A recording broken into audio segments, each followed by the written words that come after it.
야고보의 순교와 베드로의 탈옥이라는 제목으로, 탈출이라는 제목으로 같이 말씀을 나누고자 합니다. 사도행전 12장에는 세 가지 중요한 사건들이 기록되어 있습니다. 우리 야고보의 죽음, 첫 번째 사도의 순교인 야고보의 죽음과 베드로의 두 번째 기적적인 생還, 탈출이 나오고, 또 세 번째로 헤롯 왕의 직사 이야기가 나옵니다.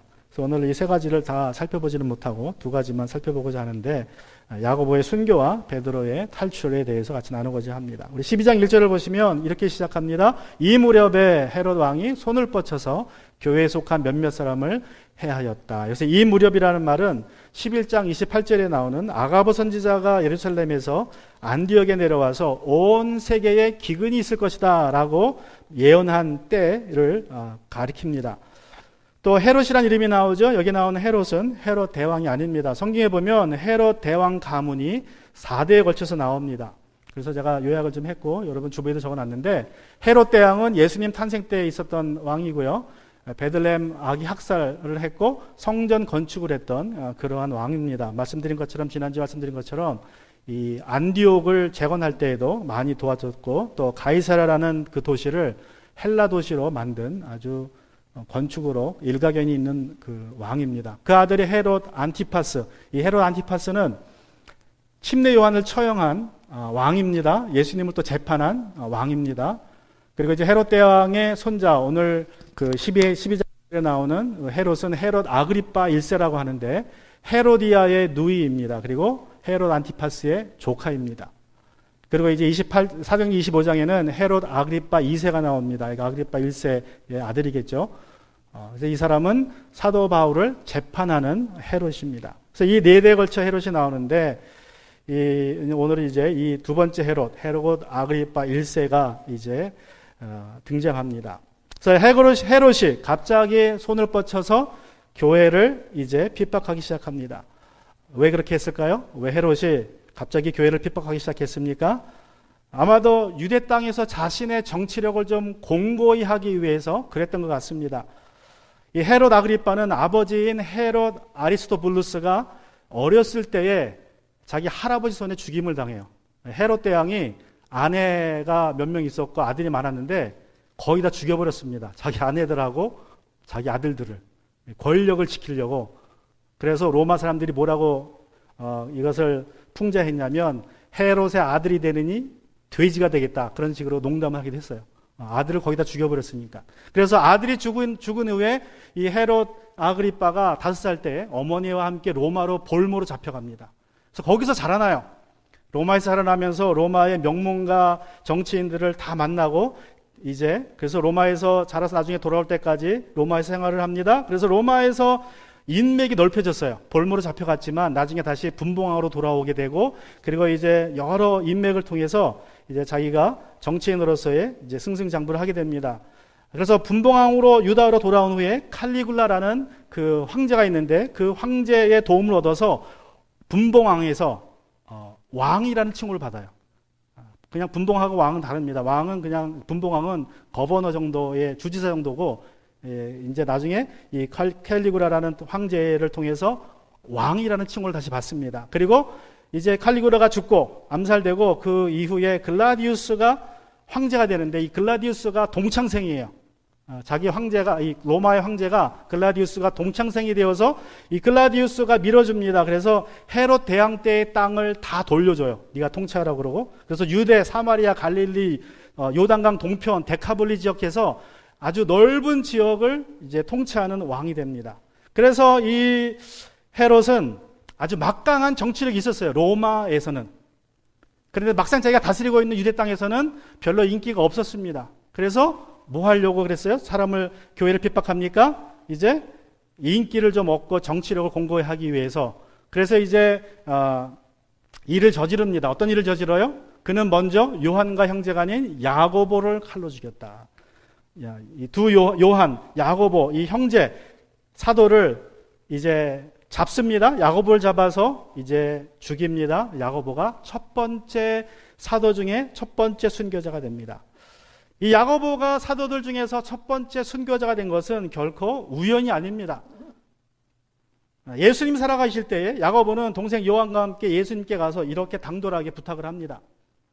선생님, 우리가 요구하는 것은 무엇이든지 해주기를 바랍니다. 자, 예수님은 죽으러 예루살렘에 올라가고 계시는데, 근데 이제 뚜루루 와가지고 얘기하는 거예요. 선생님, 우리가 요구하는 것은 무엇이든지 해주기 바랍니다. 예수님이 너희는 내가 무엇을 해주기를 바라느냐 그랬더니 37절에 선생님께서 영광 받으실 때 하나는 선생님의 오른쪽에 우의정으로, 하나는 선생님의 왼쪽에 앉게 하여 주십시오.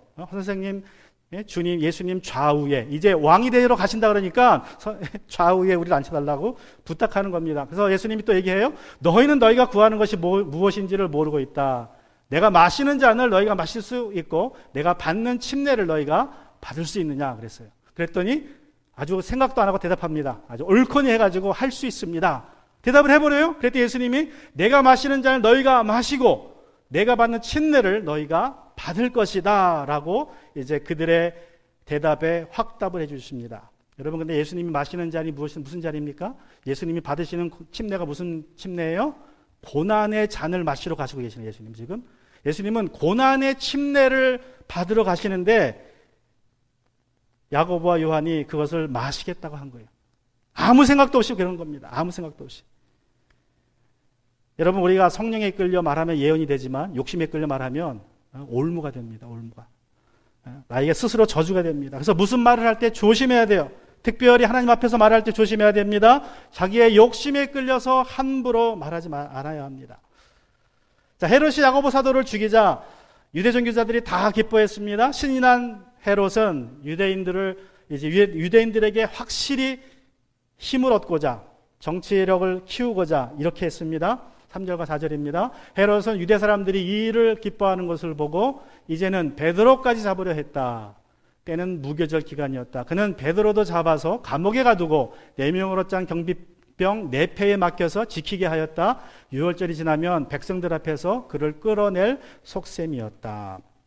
베드로가 이제 잡혀갔습니다. 유대 사람들이 분명히 헤롯에게 로비를 했을 거예요. 그냥 헤롯이 알아서 한 건 아닙니다. 로비를 해서 그들이 원하는 것을 들어줬습니다. 자, 그래서 베롯이 이제 잡혀가서 감옥에 잡혔는데, 자, 사진에 지금 다 색깔이 똑같아서 안 보이지만, 저 오른쪽 위에 있는 요게 이제 예루살렘 성전이고요. 요 바로 벽을 같이 하면서 붙어 있는 요게 안토니오 성체라 그래요. 로마군이 주둔하고 있는 곳이고, 보시는 것처럼 여기 올라가면 성전이 그냥 내려다 보여요. 그리고 예루살렘이 거의 다 내려다 보입니다. 그래서 아주 큰 요새입니다. 저 성체로 아마 잡혀갔을 것이라고, 저기서 감옥 생활했을 것이라고 생각이 됩니다. 자, 그런데 4명이 한 조가 됩니다. 4명이. 이제 좀 큰 사진이고요. 4명이 한 패가 되어서 이제 베드로를 지키게 합니다. 4명이 한 패인데 그게 또 4조가 있으니까 모두 몇 명이에요? 4, 4, 16, 16명이 베드로 하나 지키는 거예요. 자, 헤롯은 자신의 정치력을 극대화하기 위해서 6월절 기간에 잡아갑니다. 6월절 기간. 6월절이 하루고 그 다음 날부터 무교절이 7일 동안 시작이 돼요. 8일 동안 명절 기간입니다. 가장 큰 명절이고 예수님도 저 때 잡혀가서 돌아가셨죠. 그죠? 그래서 이 사람이 가장 많이 모였을 때 그는 베드로를 잡아가서 지키게 합니다. 이제 7일 동안 무교절 동안 감옥에 있게 합니다. 4조가 3시간씩 24시간을 지켜요. 그런데 두 사람은 양쪽에 팔을 같이 쇠사슬을 묶고 지내고 두 사람은 문을 지키고 한 사람은 이 베드로를 쳐다보고 지키는 거예요. 24시간을 4패가 철저하게 지켰습니다. 그리고 이제 무교절이 끝나면 끌어내서 사내들인에 넘겨줘서 그들이 재판하게 하고 그들이 사형 언도를 내리면 이제 헤롯 잡아 죽이는 게 이들의 시나리오였어요. 자, 베드로가 잡혀가니까 이제 어떻게 합니까? 예루살렘 교회가? 자, 이렇게 되어서 베드로가 감옥에 갇히고 교회는, 여기서 교회라는 것은 예루살렘 교회를 말해요. 예루살렘 교회의 성도들을 말합니다. 그래서 여기서 다시 한번 여기서 강조하는 것은 교회는 건물이 아니라 믿는 자들의 모임이라는 걸 말씀해주고 있죠. 교회는 그를 위하여 하나님께 간절히 기도하였다. 간절히 기도하였다. 자, 그런데 여러분 2절에서 야고보가 잡혀갔을 때 기도했다는 내용이 없어요. 그죠? 신기하죠? 그럼 야고보를 덜 사랑하고 베드로를 더 사랑해서 그랬을까요? 같은 사도인데 베드로가 수제자라 그를 위해서는 기도했고 야고보는 수제자가 아니니까 죽거나 말거나 신경 안 썼을까요? 자, 왜 야고보가 잡혀갔을 때는 예루살렘 교회가 기도했다는 기록이 없을까요? 세 가지 가능성이 있다고 한번 제가 생각해 봤습니다. 첫 번째 가능성은 야고보가 헤롯에게 갑자기 죽임을 당했어요. 그냥 자객을 보내가지고 죽여버려서 기도할 시간이 없었다. 그래서 기도 안 했을 수도 있습니다. 그죠? 기도할 시간이 없었다. 두 번째 가능성은 예루살렘 교회가 원하는 기도 제목대로 응답되지 않았으니까 그냥 좀 겸연쩍어서 아예 기도하지 않았다. 야고보가 잡혀갔을 때 풀려나길 기도했는데 그냥 죽여버렸어요. 그러니까 우리 기도가 응답이 안 됐구나. 그래서 그냥 기도했다는 내용을 빼버렸다라는 가능성이 있습니다. 또 세 번째는 뭐냐면 기도는 했는데 예루살렘 교회가 뭔가 우리가 생각했던 것과 다른 기도를 했을 수도 있다는 거죠.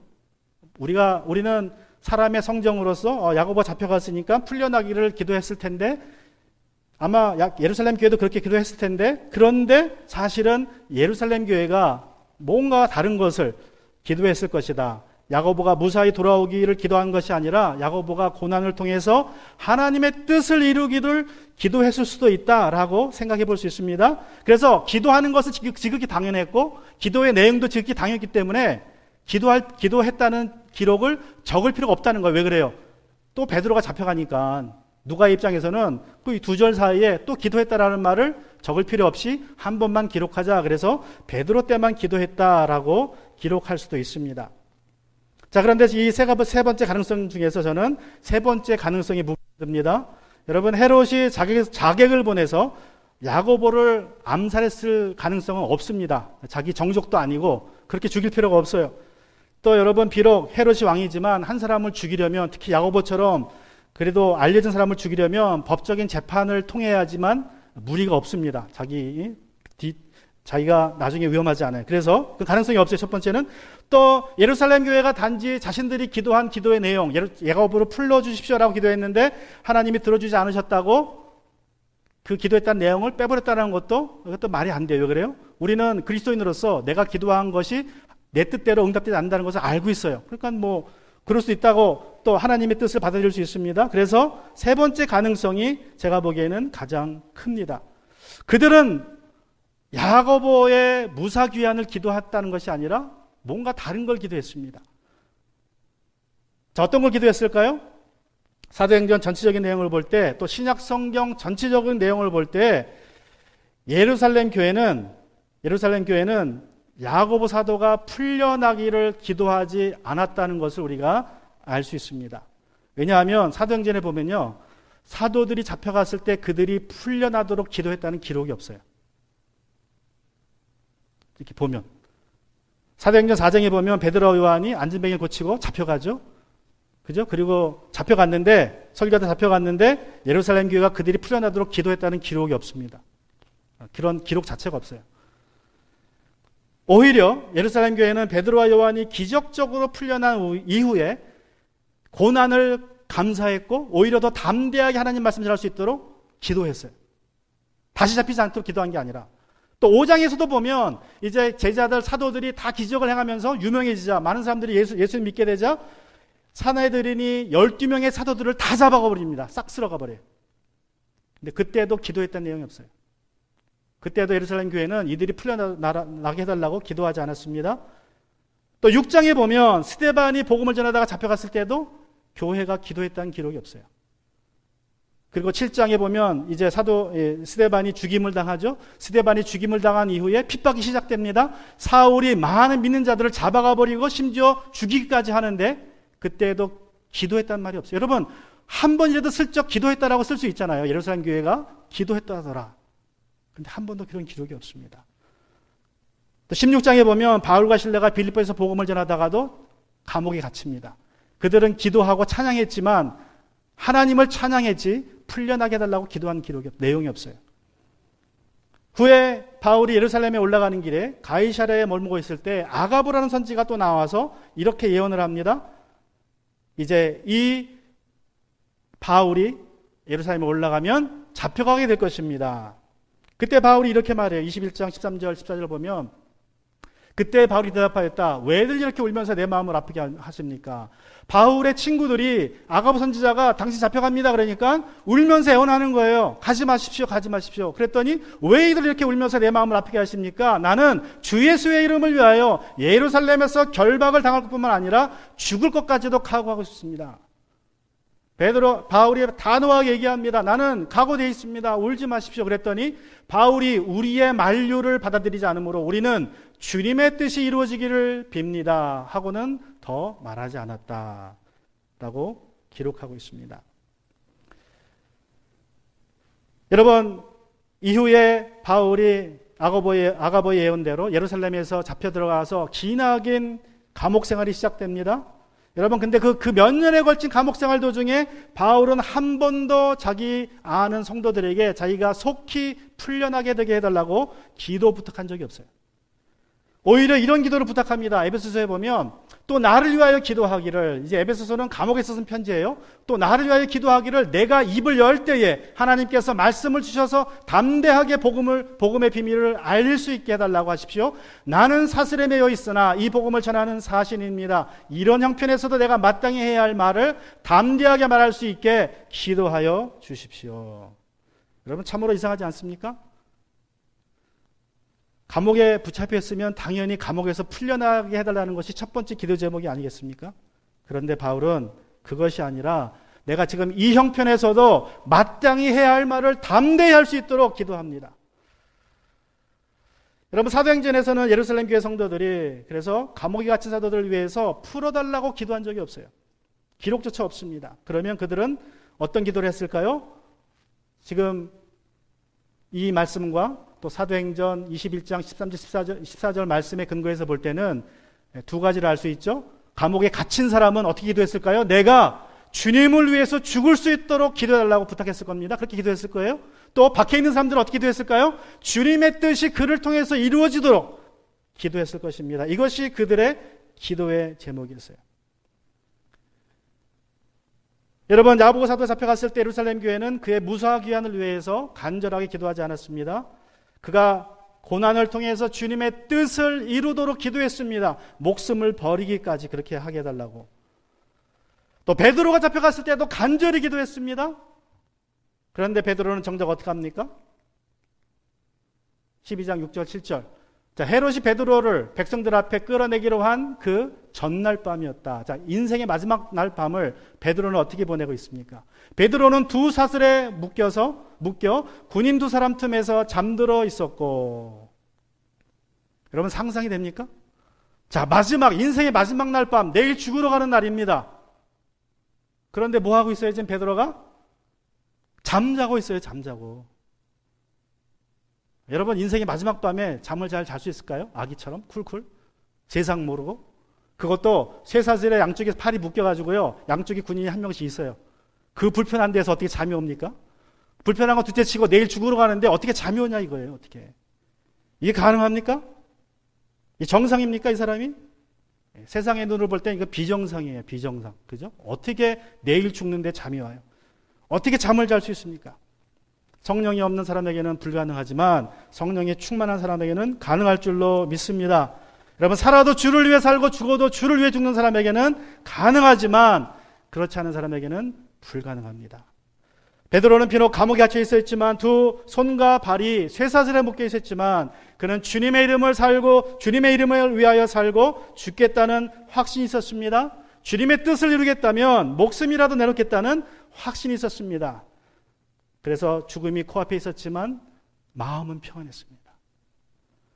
여러분, 얼마나 잠이 깊어들었으면 한번 보세요. 문 앞에 파수꾼들이 감옥을 지키고 있었다. 그런데 갑자기 주님 천사가 나타나고 방이 환하게 빛이었다. 여러분, 잠자다가 불 누가 탁 켜면 눈이 떠집니까, 안 떠집니까? 막 잠을 신나게 자고 있는데 불을 누가 확 켜버렸어요. 그러면 눈이 딱 떠지죠? 그게 정상입니다. 자, 천사가 들어왔으니 천사가 들어오니까 갑자기 방이 환해졌어요. 그런데 베드로는 어떻게 하고 있어요? 아직도 안 일어나요. 그 천사가 어떻게 합니까? 천사가 베드로 옆구리를 이렇게 툭 칩니다. 야, 일어나. 한번 상상해 보세요. 이게 말이 돼요? 아니, 그래, 잘 수 있어요. 그럼 불이 켜졌으면 눈이 떠지는 게 당연 아니에요? 근데 얼마나 깊이 잠이 들었으면 불이 들어왔는데 방이 밝아졌는데도 눈을 아직도 안 뜨고 있습니다. 할 수 없이 천사가 베드로 꼬리를 툭 칩니다. 야, 일어나. 베드로 사도 일어나시오. 그래서 깨웁니다. 여러분, 죽음을 앞에 두고도 잠을 자고 있는 베드로의 모습은 누구를 기억나게 합니까? 누가 닮았습니까? 갈릴리 풍랑에서 배가 지금 막 풍랑 속에서 이리저리 흔들리는데 제자들 12명은 죽겠다고 막 물을 퍼내고 있고 난리를 치고 있는데 그 고물에서 잠을 쿨쿨 자시는 예수님하고 거의 똑같아요. 그죠? 코미디예요, 코미디. 얼마나 웃깁니까? 지금 죽기 직전인데 예수님도 잠자고 있고 베드로도 잠자고 있어요. 믿음의 사람이 할 수 있는 거죠. 정말 하나님은 사랑하신 자에게 잠을 주시는 것 같아. 그죠? 이런 잠을 얘기하는 거예요. 이런 잠. 세상이 다 뒤집어져도 잘 수 있는 잠을 주십니다. 근데 또 재밌는 거는요, 예수님은요, 사랑하는 사람에게 잠을 주신 게 아니라 대적들에게도 잠을 주세요. 그래서 지금 4명의 군인들이 다 뭐 하고 있어요? 잠자고 있는 거야, 같이. 그러니까 베드로가 깨어나도 모르고 천사가 온 것도 모르고 그냥 세상 모르고 자고 있는 거예요, 세상 모르고. 자, 평안히 자는 베드로를 천사가 깨웁니다. 그리고 이제 이렇게 얘기해요. 8절과 9절을 보시면 천사가 베드로에게 띠를 띠고 신을 신어라 하고 말하니 베드로가 그대로 하였다. 또 천사가 그에게 겉옷을 두르고 나를 따라오너라 하니 베드로가 감방에 나와서 천사를 따라갔다. 이 장면은 어디 장면을 생각나게 합니까? 요한복음 21장 맨 끝에 보면 예수님이 얘기하죠. 예수님이 베드로가 물어보죠. 저 요한 어떻게 됩니까? 그랬더니 너는 걔 신경 쓰지 말고 나 따라오라 말하기 전에 나중에 너는 네가 다른 사람의 띠가 너 허리를 메고 너를 끌고 갈 것이다. 그 말하고 비슷하죠. 보니까. 자, 그 이제 말대로 비슷한 현상이 일어났습니다. 그가 이제 허리띠를 메고 겉옷을 두르고 신을 신고 천사를 따라갑니다. 9절에서 베드로가 한 방에 나와서 천사를 따라갔다. 베드로가 하는 일이 참인 줄 모르고 자기가 환상을 보고 있는 것이라고 생각하였다. 자, 베드로는 여전히 잠에서 깨어나지 못합니다. 환상을 보고 있다 생각을 해요. 또 환상이구나. 어느 보자기에서 짐승들이 내려오더니만 오늘은 이제 내가 천사를 보네. 아마 그렇게 생각했을 거예요. 감옥에서 나와서 천사가 사라집니다. 달빛 아래 홀로 있는 자신의 모습을 보고 그때 깨달아요. 아, 이게 그냥 환상이 아니고 실제였구나. 그리고 깨닫습니다. 하나님의 뜻은 내가 감옥에 잡혀 죽는 것이 아니라 나에게 새로운 사역이 있구나를 깨닫습니다. 자, 그리고 어떻게 합니까? 이제 10절 11절 보면 그들이 첫째 소서와 둘째 소서를 지나서 시내로 통하는 철문에 이르니 문이 저절로 열렸다. 그래서 그들은 바깥으로 나와 거리를 하나 지나갔다. 그때 갑자기 천사가 떠나갔다. 그때야 베드로가 정신이 나서 말하였다. 이제야 참으로 알겠다. 주님께서 주님의 천사를 보내셔서 헤롯의 손에서 그리고 유다 백성의 꾸민 모든 음모에서 나를 건져주셨구나. 하나님의 뜻이 자기의 뜻과 다르다는 걸 이제 깨달았습니다. 내가 죽는 줄 알았는데 하나님은 또 다른 뜻이 있구나.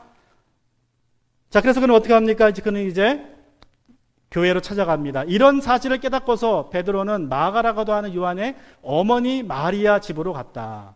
마가 요한, 그 사도행전 2장에서 그 전에 1장에서 기도했던 모임 장소였던 그 장소로 갑니다. 거기에는 많은 사람들이 모여서 기도하고 있었다. 이 사람들은 이미 8일째 기도하고 있는 거죠.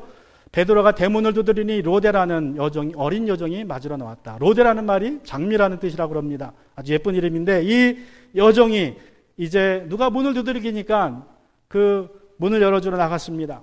자, 나가봤더니 어떤 일이 벌어져요? 13절 14절. 그 여종은 베드로의 목소리를 알아듣고서 물어봤겠죠. 누구세요? 조용하게. 그랬더니 나 베드로야. 그랬더니 이 로데가 깜짝 놀랍니다. 우리가 지금 기도하고 있는 베드로가 이 앞에 와 있다니. 그리고 너무나 기뻐서 어떻게 해요? 문을 열지도 않고 도로 달려 들어가서 한번 생각해보면 상상이 돼요?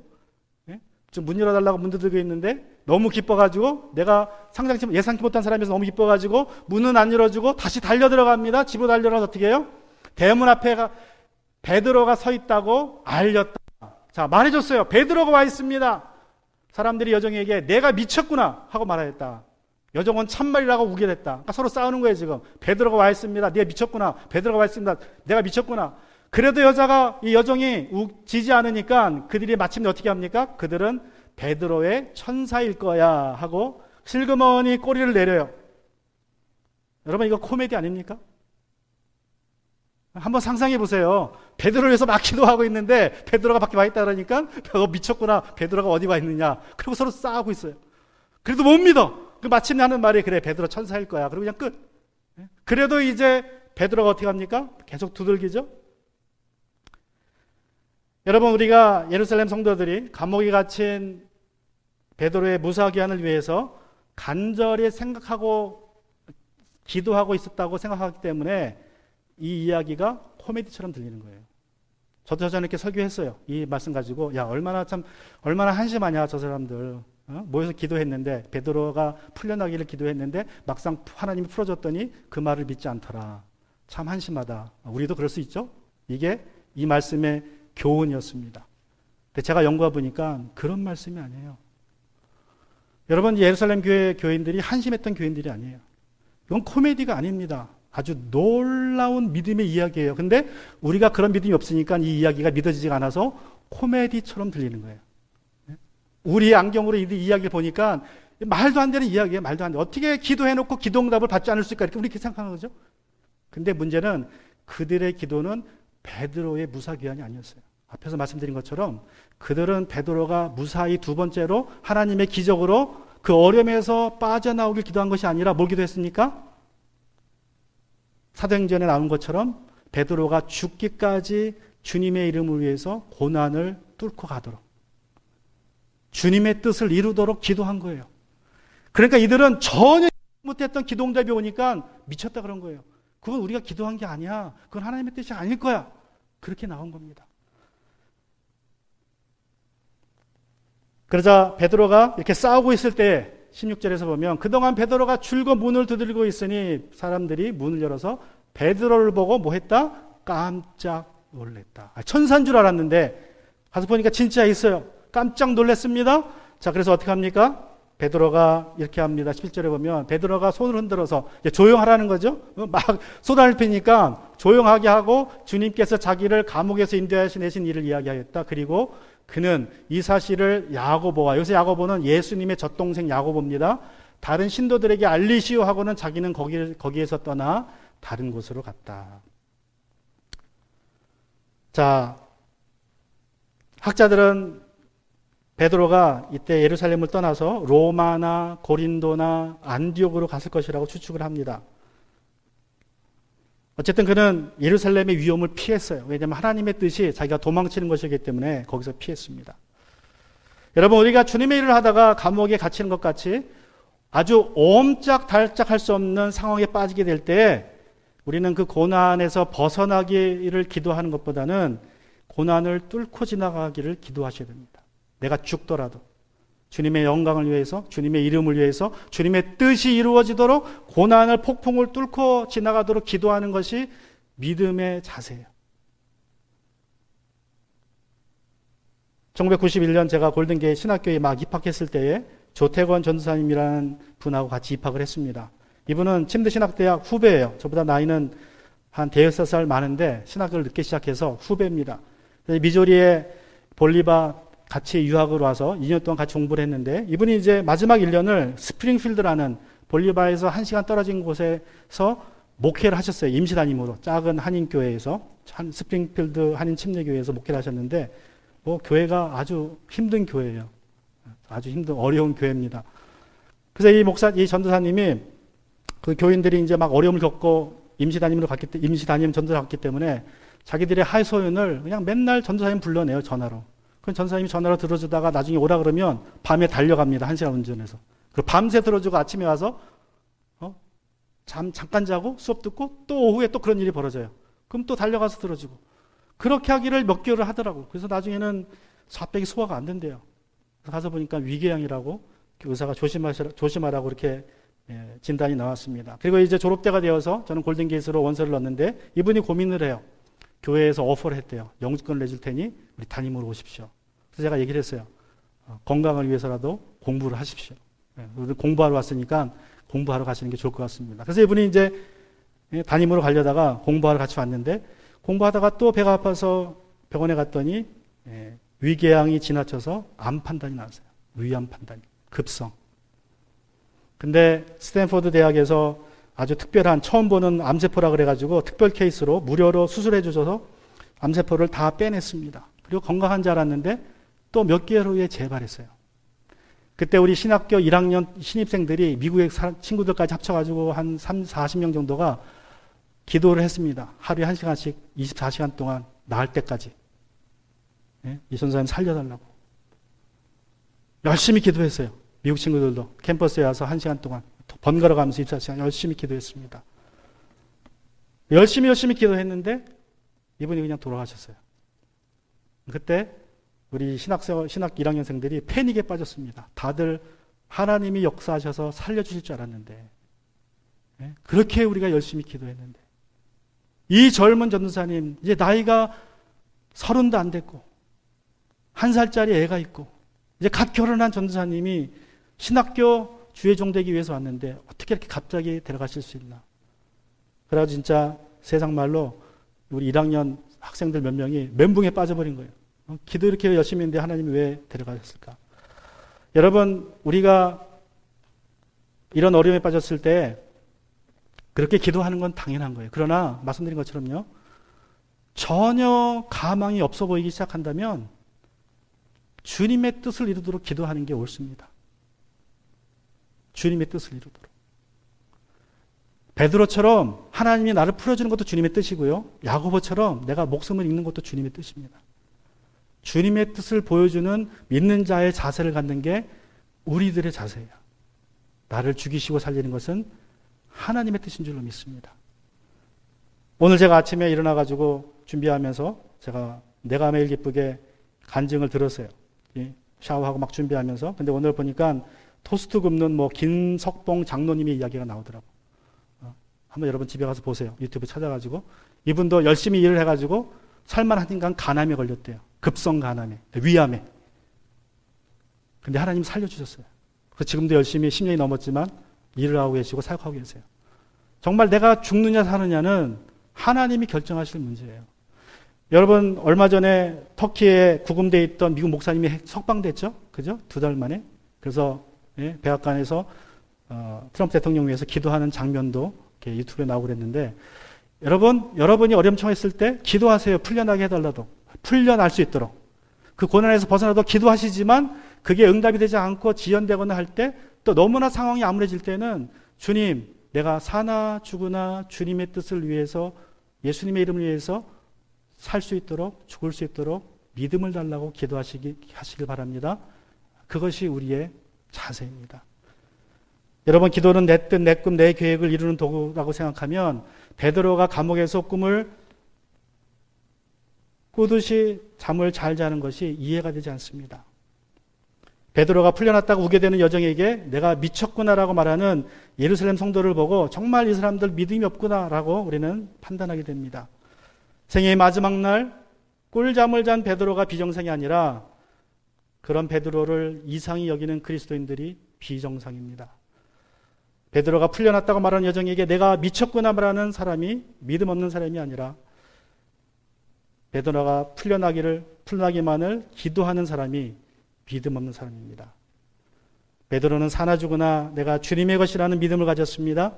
여러분, 예루살렘 교회는 자기 신들의 뜻이 아니라 주님의 뜻을 이루소서 기도했습니다. 베드로의 믿음을 가지는 저와 여러분이 되기를 주님의 이름으로 축원합니다. 또 예루살렘처럼 기도하는 우리 교회가 되기를 주님의 이름으로 축원합니다. 같이 시간 기도하겠습니다.